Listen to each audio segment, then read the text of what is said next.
Thanks to Squarespace for making this video possible. More on that after this video. In just a few short years, the DC-10 would go from being the pride of airlines to a plane that some thought twice about flying. The cargo door was found to have a basic fault in design. Reporter, before you got on the DC-10, were you worried about it? After the Chicago disaster, though, it's the engine mountings that have come under the closest scrutiny. A series of accidents engulfed McDonnell Douglas's newest jet in an extraordinary wave of controversy.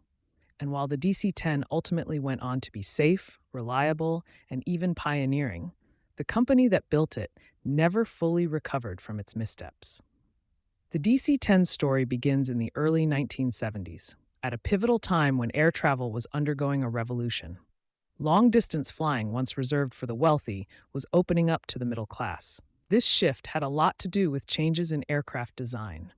A 1960s-era airliner like a long-range Boeing 707 had a single aisle, accommodating at most 6 seats across. But a new generation of planes introduced in the 1970s added another aisle, allowing for many more seats. These new generation airliners were called wide bodies.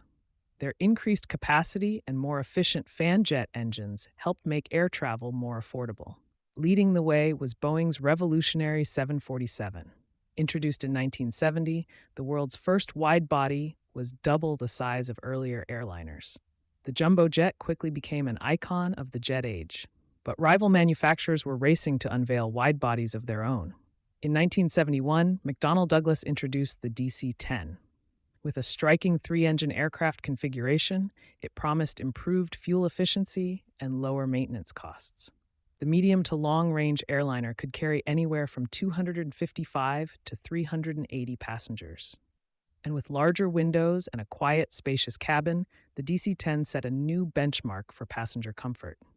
This was an entirely new kind of airliner, and McDonnell Douglas anticipated huge demand. But so did rival Lockheed, a company also introducing a new 3-engine aircraft wide body aimed at largely the same market as the DC-10. The two companies were building almost identical planes, but there were key differences. The L-1011 was Lockheed's first-ever jet airliner. McDonnell Douglas, on the other hand, had been building them since the late 1950s. They had experience, and they leaned on it. The DC-10's wide-body design incorporated many existing narrow-body technologies from earlier DC-8s and DC-9s. By focusing on simplicity and reliability, McDonnell Douglas took a technologically cautious approach during a time of rapid innovation. This strategy accelerated the DC-10's development. In contrast, Lockheed's L-1011 was ambitious and technically advanced. It was equipped with features like an innovative automatic flight system. But these advancements also threw Lockheed into a tailspin of cost overruns and delays.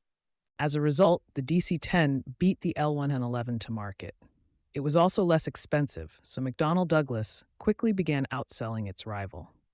The DC-10 is probably the quietest jetliner you've ever flown in. The United DC-10 Friendship, a plane designed to please everybody. From a wide-body Continental Airlines DC-10 to other leading carriers, the DC-10 seemed poised to dominate the skies. But this success was short-lived. In just a few years, the DC-10 would go from being the pride of airlines to a plane many people thought twice about flying. A series of accidents in the 1970s, some of which were attributed to the plane's design, plunged the DC-10 into controversy. McDonnell Douglas faced accusations that it had rushed the DC-10's development. Critics argued that this rush led to inadequate and, in some cases, negligent design decisions. In 1974, a Turkish Airlines DC-10 crashed outside Paris when an improperly locked cargo door blew open mid-flight. The resulting explosive depressurization triggered a catastrophic chain of events, severing critical hydraulic lines needed to control the jet. This disaster claimed the lives of 346 people, making it one of the deadliest air disasters in history.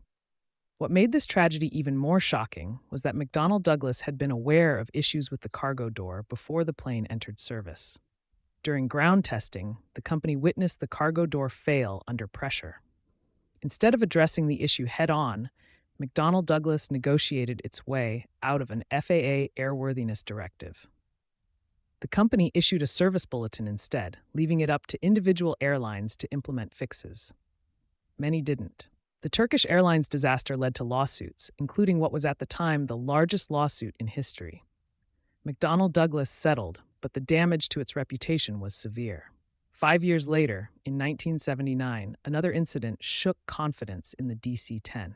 An American Airlines DC-10 experienced engine separation during takeoff in Chicago. The crash claimed 273 lives and remains the deadliest aviation accident in U.S. history. The investigation revealed that improper maintenance procedures had caused the engine to detach. Although the design flaw wasn't directly at fault, the media frenzy surrounding the crash permanently tarnished the DC-10's image. In an unprecedented move, the FAA suspended the DC-10's type certificate, grounding all U.S. registered DC-10s for 5 weeks. This created chaos for airlines and passengers alike. How are you going to get there now? I have no idea.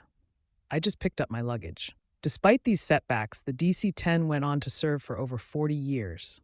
While its reputation suffered early on, the plane's safety record eventually matched that of its contemporaries. The DC-10 was a workhorse, noted for its strength and reliability. It helped open air travel to the masses, forever changing the airline industry.